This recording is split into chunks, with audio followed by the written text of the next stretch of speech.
நாங்கள் ஆட்சியில் பங்கு அதிகாரத்துக்கு கொடுக்க முடியாது சொல்லிட்டீங்கல்ல, அப்போ இங்கே அதை கேட்காதீங்க. அங்கே நீங்கள் லீடர்னா இங்கே நான் லீடர். கூட்டணியில் ஒருத்தர் சேர்க்கலாமா வேணாமான்ட்டு வேட்புமனு தாக்கல் கடைசி நேரத்தில் அரைச்சு ஒரே கட்சி தவிர்க்கவா தான் இருக்கும் நினைக்கிறேன். நான் புஷியானந்தோட வார்த்தைகளே சொல்கிறேன். உங்களுக்காக போஸ்டர் ஒட்டிய, உங்களுக்காக சைக்கிள் ஓட்டிட்டு வந்து பேனர் வச்ச எத்தனை பேருக்கு பாண்டிச்சேரியில் சீட்டு கொடுத்துருக்கீங்க? நான் சொல்கிறேன், ஒருத்தர் கூட கொடுக்கல. நம்ம விஜய்க்கு என்ன பண்ணுறதுன்னு தெரியல. என்ன ரங்கசாமியை எதிர்க்கவும் அவருக்கு விருப்பம் இல்லை. இந்த பக்கம் நம்ம நின்னா யார் எதிர்த்து அரசியல் செய்வோங்கிறது குழப்பம். ராமதாஸில் எப்போ கடைசியாக பாண்டிச்சேரி போனார், திண்டியோட கிராஸ் பண்ணும்போது போயிருப்பாரு தவிர பாண்டிச்சேரிங்கிற யூனிட்டுக்கு போய் எப்போ பேசுகிறார், அன்புமணி ராமதாஸ் எவ்வளோ தூரம் பாண்டிச்சேரி போய் வேலை பார்த்தாருங்கிறது பெரிய கேள்வியாக இருக்கின்றது. இதை பொறுத்த வரைக்கும் இந்த தேர்தலில் ஒருவேளை 8% தக்க வச்சிட்டார் அப்படின்னா இந்த 2026க்கான பிறகான தேர்தல் என்பது சீமானுக்கும் மற்றவர்களுக்குமான போட்டியாக மாறும் நான் பார்க்கின்றேன்.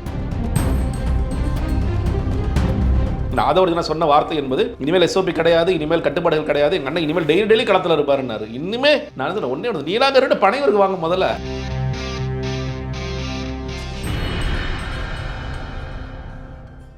அறம் தமிழர்களுக்கு வணக்கம். நடப்பு அரசியல் நிகழ்வு பற்றி பேச நம்முடைய இருந்திருக்கிறார் அரசியல் விமர்சகர் திரு ஜெகதீஸ்வரன் அவர்கள். சார் வணக்கம். வணக்கம். தமிழ்நாட்டில் அவங்க வருவாங்க இவங்க வருவாங்கன்னு சொல்லி அரசியல் யார் ஊரில் தனித்து போட்டி அப்படின்னு சொல்லிட்டாங்க. இப்போ பாண்டிச்சேரியில் 30 தொகுதிகள் தனித்து போட்டி அப்படின்னாங்க. திடுதுப்புன்னு இன்னைக்கு பார்த்தா 2 சீட்டுகள் ஒரு கட்சிக்கு கொடுத்துருக்காங்க. இதை நீங்கள் எப்படி பார்க்குறீங்க? பாண்டிச்சேரியுடைய வேட்புமனு தாக்கல் இல்லை அரசியலுங்கிறது ரொம்ப ஏதோ அப்படிங்கிற மாதிரி தான் இருக்குது. ஏன்னா நீங்கள் தாவேக்க மட்டும் இல்லை, ஏன்னா நிறைய பேர் தாவேக்க மட்டும் நம்ம சொல்ல நினச்சிக்குவாங்க.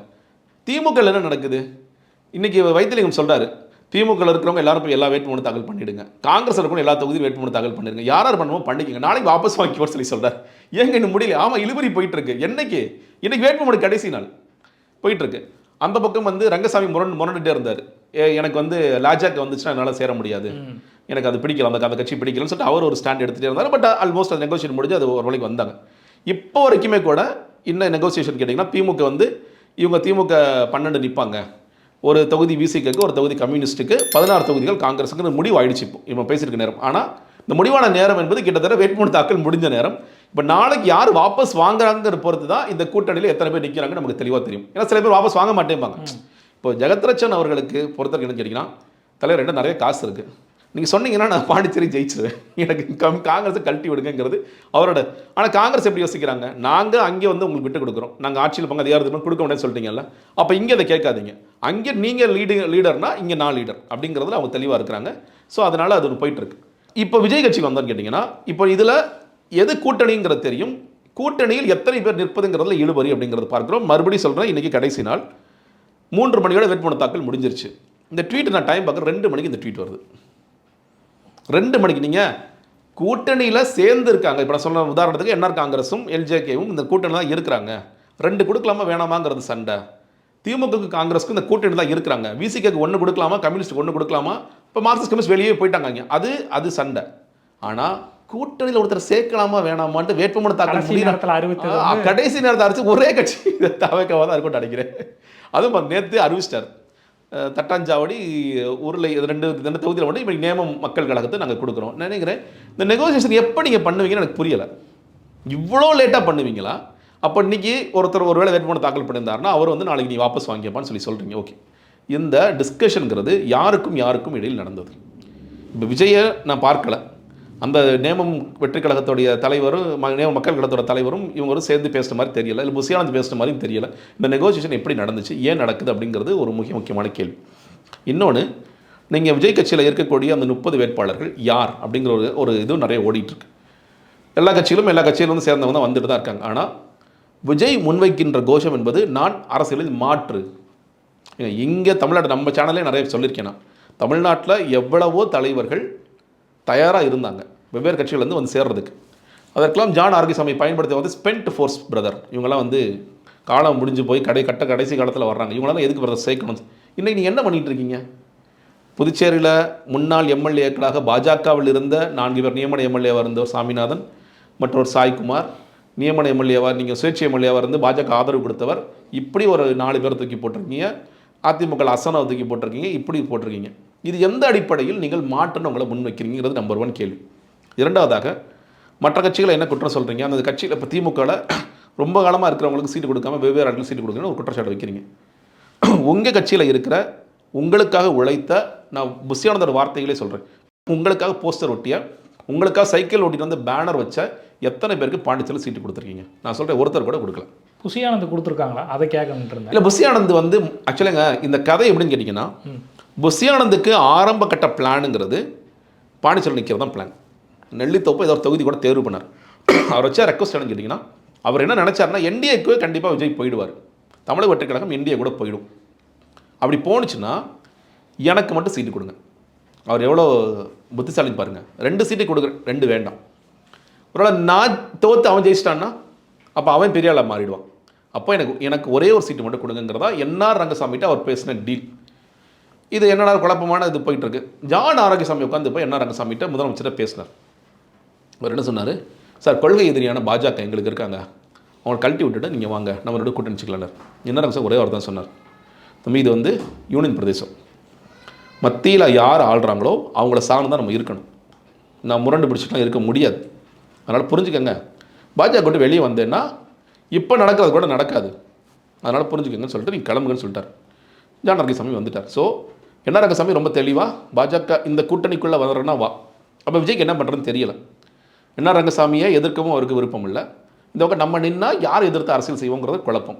அதனால தான் புதுச்சேரியில் நீங்கள் விஜய் பல நேரங்களிலும் அவருடைய பேச்சுக்கள் பல விமர்சனங்களை எடுத்திருக்கு. ஆனால் மோசமான பேச்சு என்ன கேட்டால் பாண்டிச்சேரி தான் சொல்லுவேன். எந்த விதமான தெளிவுமே இல்லாமல் எதுக்காக அந்த கூட்டம் போட்டாருன்னு நிறைய பேர் கேள்வி. இன்னைக்கு வரைக்கும் விஜய் எதற்காக பாண்டிச்சேரிக்கு போனார் அப்படிங்கிற ஒரே ஒரு காரணம் தான். பாண்டிச்சேரியில் யூனிட் இருக்கா இல்லையா அப்படிங்கிற ஒரு கேள்வி இருந்தது. மெம்பர்ஷிப் பண்ணுறாங்க, யூனிட் இருக்கா இல்லைங்கிற தெரியல. பாண்டிச்சேரியோட மாநில செயலர் சரவணன் விக்கிரவாண்டி தேர்தல் நேரத்தில் இறந்து போயிட்டார். அவருக்கு ரீப்ளேஸ்மெண்ட்டே போடல. இங்கே கிட்டத்தட்ட புஷியானந்த் மாதிரி இங்கே சரவணன் இருந்தார், ரீப்ளேஸ்மெண்ட் போடல. அப்போ இந்த தேர்தலில் தாவேக்கா பங்கெடுக்கிறதா எடுக்கலையா அப்படிங்கிறது ஒரு கேள்வி. அது ஒரு கேள்வி. இரண்டாவது கேள்விங்கிறது, இந்த இடத்துல நம்ம கடை ஓப்பன் பண்ணலாமா வேணாமாங்கிறது புஷியானந்தோடைய கேள்வி. கடை ஓப்பன் பண்ணுறோன்னா கடை ஓப்பன் பண்ணி வியாபாரம் பண்ணுறதுக்கு. அதுதான் விஜய் போய் குத்து விளக்கு ஏற்றி, அண்ணன் நீ வியாபாரம் பண்ணிக்கணே, அங்கே எவ்வளோ நீ வாங்குற 2 கோடி 3+ தம்பி 1 கோடி, கட்சிக்கு 1 கோடிப்பா, எனக்கு 2 கோடிப்பா, நீங்கள் எங்கேயும் வியாபாரம் பண்ணிக்கங்க. இப்போ இதில் இருக்கிற அந்த 30 பேருமே இந்த வியாபாரத்தின் மூலியமாக புஷியானந்துக்கு 2 கோடி 2 கோடி 2 கோடி கொடுத்து உள்ளே வந்தவங்க. இப்போ நேமம் கழகம்ட்டு என்ன டீலிங்னு தெரியல, அவங்கள ஏதாவது காசு கொடுத்துருப்பாங்களாங்கிறது தெரியல நமக்கு. ஏன்னா இப்போ தான் அது வந்திருக்கு செய்தி. பட் முன்னாலே வந்து எம்எல்ஏ இருந்திருக்காரு, அவருக்கு கொடுத்து எம்எல்ஏ இருந்திருக்காரு. பட் ஆனால் இவங்க வந்து சின்ன கட்சிகள் பெரிய கட்சிகள்லாம் கிடையாது. எல்லா கட்சிகளோட நீங்கள் இந்த வேட்பாளராக தேர்ந்தெடுக்கப்பட்டவர்கள், இப்போ அசனா வர்றாரு, சாமிநாதன் வர்றாருன்னா புஷியானந்த் அவங்கள்ட்டலாம் காசு வாங்கிட்டு, அவருக்கு தனியாக காசு வாங்கிட்டு, கட்சிக்கு தனியாக காசு வாங்கிட்டு தான் இவங்களுக்குலாம் எம்எல்ஏ போஸ்ட்டை விற்றுருப்பாங்கன்னு நான் சொல்கிறேன். இதுதான் தமிழக வெற்றி கழகம். நீங்கள் உண்மையிலே பாருங்கள், தமிழக வெற்றி கழகம் இந்த பாண்டிச்சேரி தேர்தல் ஒட்டுமொத்தமாக தேர்தலை சீரியஸாக எடுத்துக்கிறாங்கிறத தாண்டி பாண்டிச்சேரி தேர்தலில் சீரியஸாக எடுத்துக்கிறாரா? கடைசி நிமிஷத்தில் 2 மணி நேரத்துக்கு முன்னாடி நீங்கள் கூட்டணி கட்சி அறிவிப்பீங்க, வேட்பாளர் தேர்வு நீங்கள் முன்னாடி தான் போட்டிங்கிறது ஓகே. இந்த வேட்பாளர்களை விஜய் எப்பொழுது சந்தித்தார்? கட்சியோட தலைவர் அவருங்க. பாண்டிச்சேரியில் இப்போ நீங்கள் திமுக நிற்கிறாங்க, காங்கிரஸ் நிற்கிறாங்கன்னா, காங்கிரஸ்காரங்க வந்து வைத்தியலிங்கத்தை பார்த்துருப்பாங்க, நாராயணசாமியை பார்த்துருப்பாங்க, ஏதோ ஒன்று கணக்கு ஏதோ ஒன்று பார்த்துட்டு வராங்க. என்ஆர் பார்த்துருப்பாங்க, பாஜக தலைவர் யாருன்னு பார்த்துருப்பாங்க. இதெல்லாம் பார்த்து அதிமுக அன்பழகனை பார்த்துருப்பாங்க. இப்படி தான் நடக்கும். இந்த மாதிரி இங்கே ஒன்று புஷியானந்தையோ இல்லை விஜயையோ இவங்க சந்தித்து இவர்கள் எல்லோரும் நாங்கள் தான் வேட்பாளர் அப்படிங்கிறது விஜய்க்கு தெரியுமா அப்படின்னு நான் கேள்வி எழுப்புறேன். ஆனால் அங்கே எம்ஜிஆர் போல் நாங்கள் சாதிச்சு காட்டுவோம்லாம் சொல்லியிருக்காங்க. அதெல்லாம் அதான் சொல்கிறேன் இல்லைங்க, அன்னைக்கு ஸ்கிரிப்ட் அது. எம்ஜிஆர் போல் சாதிச்சு காட்டுவீங்கன்னா தேர்தல் தேதி எலெக்ஷன் அறிவிச்சாங்க இல்லையா, அந்த நேரத்தில் விஜய் சொல்லியிருக்கணும், நாங்கள் பாண்டிச்சேரி சட்டமன்ற தேர்தலிலும் இறங்குகின்றோம், நாங்கள் எதிர்ப்பது என்ஆர் காங்கிரஸை, ஆளுங்கட்சியான என்ஆர் காங்கிரஸை. அதுதானே ஆப்வியஸ்லி பண்ணுவாங்க. இப்போ எதுக்கு எலெக்ஷனில் இறங்குறோம்? இப்போ இங்கே வந்து என்டிஏ கூட்டணி எதுக்காக ஃபார்ம் ஆயிருக்கு? திமுக வீழ்த்துறதுக்கு. சசிகலாவும் ராமதாஸ் ஐயாவும் சேர்ந்துருக்காங்க. எதுக்காக சேர்ந்திருக்காங்க? திமுக வீழ்த்துவதற்கு. நாம் தமிழரோட கோஷம் என்ன? திமுக வீழ்த்துவது. தாவேகோட கோஷம் என்ன? அரசியல் எதிரியான திமுக வீழ்த்தும். கரெக்டா? பாண்டிச்சேரியில் உங்கள் ஸ்டாண்ட் என்ன?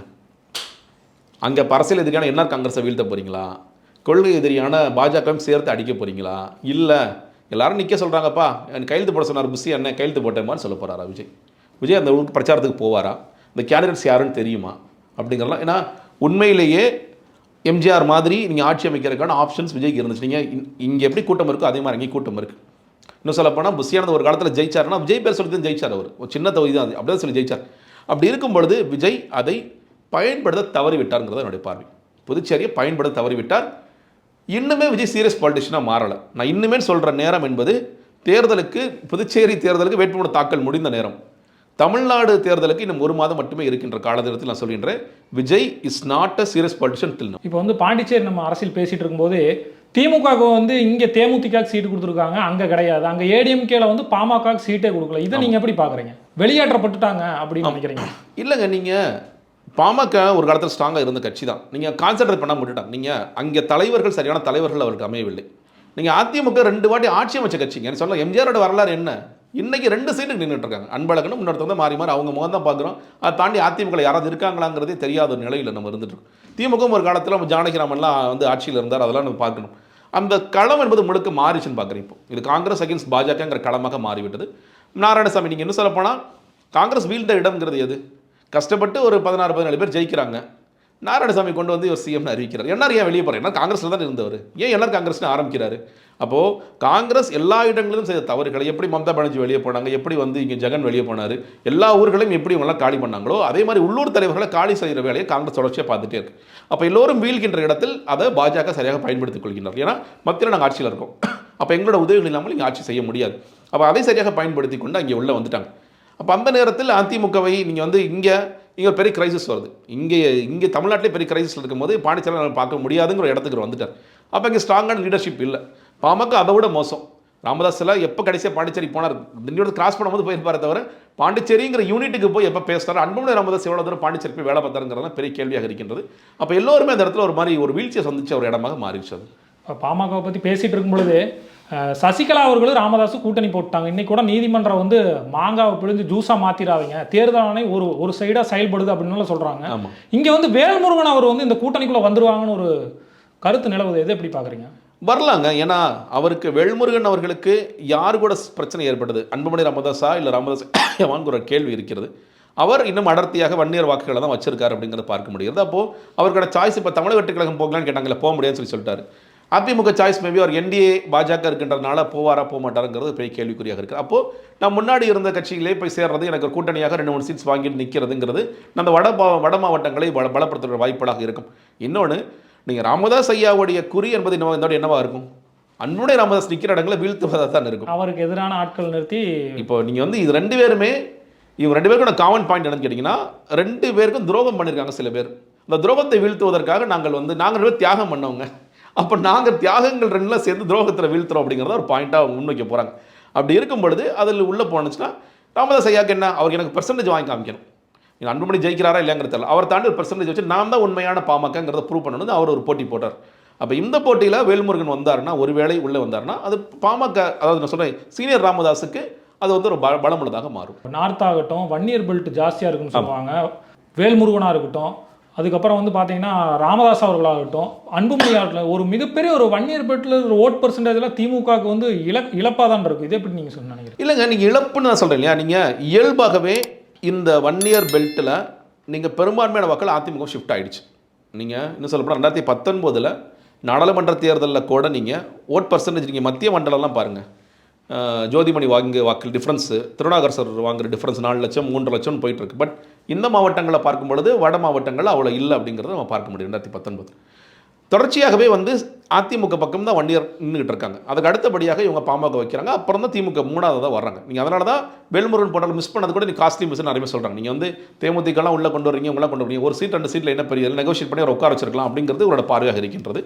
அப்போது ஏற்கனவே வன்னியர் பெல்ட், இன்னொன்று இயல்பாக விசிகா இந்த கூட்டணியில் இருப்பதால் அது வந்து ஒரு ஆன்டி வன்னியர் ஸ்டாண்டாக மாறுது. மற்ற ஜாதிகள் கன்சாலிடேட் ஆகுறாங்க. பட் வன்னியர் ஓட்ஸுங்கிறது அவருக்கு குறையக்கூடிய வாய்ப்புகளும் இருக்குது. அதனால தான் முதலமைச்சர் எப்படி பார்க்குறாரு, மற்ற ஆன்டி வன்னியர் ஓட்ஸ் கன்சாலிடேட் ஆகுது, விசிகா ஓட்ஸ் நீங்கள் வந்து தலித் ஓட்ஸ் கன்சாலிடேட் ஆகுது, அதனால் பரவாயில்ல அப்படிங்கிறது பார்க்குறாங்க. அதை வச்சு உங்களால் ஜெயிக்க முடியுமான்னு ஜெயிக்க முடியும். பட் அதை தாண்டி வன்னியர் பெல்ட்டில் சில வாக்கள் வாங்குவதற்கு தான் தாவாக்கா போன்றவர்கள் நாங்கள் பயன்பட்டார்கள் அப்படிங்கிறத பார்க்க முடியும். இன்னொன்று, நீங்கள் இதில் விசிகாவுடைய வாக்களை விஜயும் பிரிப்பாருன்னு ஒரு பார்வையும் இருக்குது. இந்த வாட்டி வந்து அவர்கள் தலித் இளைஞர்கள் நிறைய பேர் இருக்கிறாங்க அந்த பக்கம். அம்பேத்கரை ஒரு கொள்கை தலைவரை வச்சிருக்காரு. அப்படிங்கும்போது அப்போ இந்த நேரத்தில் வட மாவட்டங்களில் அதில் ஏதேனும் பெரிய ஒரு தாக்கத்தை ஏற்படுத்துது அப்படிங்கிறது நம்ம பார்க்க வேண்டியது இருக்குது. சார், இப்போ வந்து சீமான் அவர்கள் வந்து சமீபத்தில் தேர்தல் அறிக்கையை வந்து வெளியிட்டிருக்காரு. அரசு வேலை பல இது அவரோட தேர்தல் அறிக்கையில் வந்திருக்கு, நம்ம கூட பார்த்தோம். இன்னைக்கு கூட திருத்தணி கோயிலுக்கு போயிட்டு இன்னையிலிருந்து தேர்தல் பரப்புரை இன்னைக்கோ நாளைக்கோ தொடங்க போகிறதா சொல்லியிருக்காங்க. அவரோட அரசியல் வந்து இன்னும் தாக்கத்தில் ஏற்படுத்துன்னு நினைக்கிறீங்களா தமிழ்நாட்டில்? இல்லைங்க, நிறைய பேர் வந்து சீமான் விஜய் வந்த காரணத்தினால் அவரோட வாக்கள் இழக்கும் 8%ங்கிறது 4% போவாங்கன்னு சொல்கிறாங்க. நான் இப்போது அந்த தொகுதி வேட்பாளர்கள் லிஸ்ட்டை பார்க்குறேன், நிறைய பேர்ட்ட பேசினேன். அவர் வந்து சீமான் வேட்பாளர்கள் அறிவித்த விதம் என்பது அங்கே இருக்கக்கூடிய ஒன்று பெரும்பான்மை சமூகத்தை சேர்ந்தவர்கள், இல்லை அடுத்த பெரும்பான்மை சமூகத்தை சேர்ந்தவர்கள், ஒன்று இந்த ஓட்ஸ் கன்சல்ட் ஆகட்டும், இல்லை இந்த ஆன்டி ஓட்ஸ் கன்சல்ட் ஆகட்டும் அப்படிங்கிற கணக்கெல்லாம் பண்ணியிருக்காரு. நீங்கள் வந்து இந்த முறை அவர் வேட்பாளர்கள் அறிவித்ததெல்லாம் ரொம்ப சாதாரணமாக அறிவிக்கல, ரொம்ப தேர்ந்தெடுத்து சரியாக கவனமாக வளர்ப்பதற்கார். அவர் கொடுத்துருக்கிற இன்ஸ்ட்ரக்ஷன் கேட்டிங்கன்னா, ஒவ்வொரு தொகுதியிலையும் இந்த 8% தக்க வைப்பதற்கான வேலைகளை பாருங்கள். இந்த 8ங்கிறத 10 ஆக்க முடியுமாங்கிறத பாருங்கள். பட் 8 தக்க வைக்கிறதுக்கான வேலைகளை பாருங்கள். ஏன்னா நான் எப்படி பார்க்குறேன்னா, இந்த தேர்தல் விஜய் வந்த தேர்தலில் அதிமுக திமுக இல்லை 5 இப்போ சசிகலாவை சேர்த்துக்கிட்டோம்னா ஒரு 5 முனை போட்டி அப்படிங்கிற தேர்தலில் ஒருவேளை 8 நம்ம சஸ்டெயின் பண்ணிட்டோம் அப்படின்னா அது பெரிய வெற்றியாக பார்க்குறாங்க. உண்மையிலே வெற்றி தான். நீங்கள் வந்து சீமான் 8 வச்சுட்டாரு இல்லை 8 தாண்டிட்டார் அப்படின்னா இந்த கூட்டத்துக்குள்ள பெரிய வெற்றியாகத்தான் இருக்கும். அவர் தேர்தல் வாக்குறுதியில் ஒரு தாக்கத்தை ஏற்படுத்திருக்குன்னு நினைக்கிறீங்களா? அவர் பழக்கப்படுத்தி வச்சு அரசியல்படுத்தி வச்சுக்கிற இளைஞர்கள், அந்த இளைஞர்களுக்கு தாக்கத்தை ஏற்படுத்தும். அதான சொல்கிறேன். நீங்கள் அந்த இளைஞர்கள் நீங்கள் இந்த 4 முனையும் இந்த ஒரு முனையும் முற்றிலும் வேறாக இருக்குன்னு நான் பார்க்கின்றேன். நீங்கள் ரொம்ப அவர் இப்போ இலவசங்கள் முடியவே முடியாது. அது என்ன வேணாலும் பேர் வச்சுக்கணும். இலவசம்னு சொல்லு, ஓசின்னு சொல்லு, வெல்ஃபேர் ஸ்கீம்னு சொல்லி என்ன வேணாலும் சொல்லு, இல்லை முடியாது. அவர் ரொம்ப சிம்பிளாக இருக்கிறார். கரண்ட்டு ஃப்ரீயாக கொடுத்தா நீ லைட் ஆஃப் பண்ண மாட்டேன்னு கேட்குறாரு. அவ்வளோதான், சிம்பிளாக முடிச்சிட்டார். அதே மாதிரி நீங்கள் வந்து இலவசங்கள் அப்படின்னு சொல்லும்பொழுது எந்த பக்கம் நம்ம நிற்கின்றோன்னு பார்க்கும்பொழுது நான் இந்த பக்கம் நிற்கிறேன், நீங்களாம் வேற ஒரு பக்கம் நிற்கிறீங்க. இந்த போட்டி 3 முனை 4 முனை, நான் ஒரு முனை எனக்கு எதிர்த்து பல முனைகள் இங்கே நிற்கிது அப்படிங்கிற ஒரு இடத்துக்கு போகிறார். இந்த தமிழ் தேசியம் மற்றவங்களாம் வந்து திராவிடம் இப்படி பேசுகிறாங்க அப்படிங்கிற பார்க்குறார். எல்லா விதத்திலும் வேறுபட்டு ஒருவராக சீமான் தொடர்ச்சியாக நிற்கிறார். அதே மாதிரி கூட்டணிக்கு எவ்வளோ சில பேர் கூப்பிட்டாங்க, எனக்கு கூட்டணிக்கு போக மாட்டேங்கிறது ரொம்ப இதாக நிற்கிறாரு.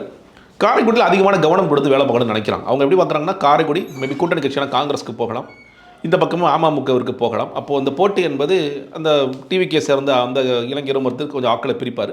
இப்போ பிரிக்கும் பொழுது கிட்டத்தட்ட ஒரு 60,000 70,000 வாக்கள் எடுத்தாலும் ஜெயிச்சிடலாம்னு சொல்லி சொன்னாங்க. பட் ஸ்டில் டஃப் தான்.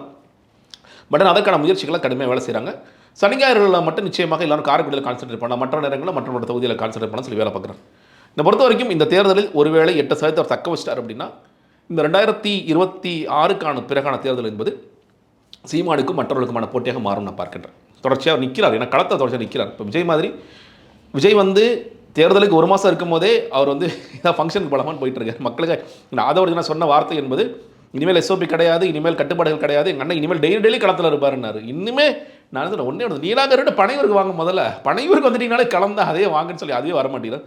அந்த இடத்துல தொடர்ச்சியாக களத்தில் நிற்கக்கூடிய ஒரு தலைவராக இருக்கின்றார். அப்போது இந்த இளைஞர்கள் இதை தொடர்ச்சியாக அவருக்கு தக்க வைக்கிறார்கள் அப்படிங்கிறத பார்க்கணும். நம்ம சரத்குமார் அவர்கள் கூட நேற்று பத்திரிகையாளர் சந்திப்பில் ஒரு குமுறல் விட்டுருக்காரு. எனக்கு வந்து எந்த பிரதிநிதித்துவமும் பிஜேபியில் தரதில்லை, எங்கள் ஆட்கள் இவ்வளோ பேர் இருக்காங்க அப்படிங்கிற மாதிரி ஒரு பேட்டி நீங்கள் பார்த்துருப்பீங்க. இன்னும் சொல்லப்போனால் சரத்குமார் அவர்களுக்கு ஒரு காலத்தில் இந்த நாட்டோட முதலமைச்சர் ஆகணுங்கிற கனவுகள்லாம் இருந்தது. ஒரு 2 கனவுகள் இருந்தது. சினிமாவில் சூப்பர் ஸ்டார் ஆகணும், சூப்பர் ஸ்டார் ஆகாத போது சுப்ரீம் ஸ்டார்னு பட்டம் கொடுத்துடலாம், பிரச்சனை இல்லை. ஆனால் வந்து முதலமைச்சர் ஆகணும் அப்படின்னா முதலமைச்சர் உண்மையில் வேலை பழச்சு ஆனதை உண்டு. அவர் அதற்கான கட்டமைப்புகள் எல்லாம் சரியாக உருவாக்காமல் விட்டுட்டார் ஆரம்ப காலத்தில். நீங்கள் வந்து ரொம்ப அந்த சமுதாய ரீதியான வாக்கள் மட்டும் வந்தால் போதும் அப்படின்னு சொல்லிட்டாரு. திமுக அதிமுக மாறி போயிட்டார். ஆரம்ப காலத்திலிருந்தே ஒரு நடிகர் அப்படின்னா ஒரு காலத்தில் கூட்டம் வந்த கட்சி தான். ஆரம்ப காலத்திலிருந்தே அந்த பாதையில் சரியாக பயணிச்சிருந்தாருன்னா இன்றைக்கி கட்சியை கலைச்சிட்டு நீங்கள் போய் இங்கே சேர வேண்டிய அவசியம் இல்லை. அவர் போன உடனே அவருக்கான முக்கியத்துவங்கிறது இன்றைக்கி பல பேருக்கு வந்து நடக்குது. ஸோ நீங்கள் இப்போ காங்கிரஸ் வந்து விஜய் தரணி தன்னோட எம்எல்ஏ போஸ்ட்டை ராஜினாமா பண்ணி கூட போனாங்க. அவங்களும் வந்து தொடர்ச்சியாக எனக்கு ஏதாவது சரியான பொறுப்பு கிடைக்கும், ஏன்னா அவங்களுக்கு ப்ராமிஸ் வருது. நீங்கள் உள்ளே வரும்போது நிறைய ப்ராமிசஸ் கொடுக்குறாங்க, ஆனால் அதை வந்து கீப்பப் பண்ண மாட்டேங்கிறாங்கன்னு ஒரு சிக்கல் நிச்சயமாக இருக்கிறது. சரத்குமார் அவருக்கு ஒரு வாக்கு வங்கிங்கிறது இருக்குது, சமூக ரீதியான வாக்கு வங்கி தான். பட் எகை நான் சொல்கிறேன், வெளியே போனால் பெருசாக சாதிக்க முடியுமா? சாதிக்க முடியாது. உள்ளேருந்தே சண்டை போடணும். உள்ளேருந்தே சண்டை போடுறதா இந்த பத்திரிகையாளர் சந்திப்பு அந்த மாதிரி விஷயங்கள்லாம் முயற்சி பண்ணி பார்க்குறாங்க. அவருக்கு சீட்டு கொடுக்குறாங்களா இல்லை ராதிகா சரத்குமார் சீட்டு கொடுக்குறாங்களா அப்படிங்கிறது நம்ம பார்க்கணும், வெயிட் பண்ணி பார்ப்போம். கருத்துக்களை இவ்வளோ நேரம் பகிர்ந்தமைக்கு மிக்க நன்றி சார். நேயர்களே, தொடர்ந்து இணைந்திருங்கள் அறம் தமிழுடன். நன்றி.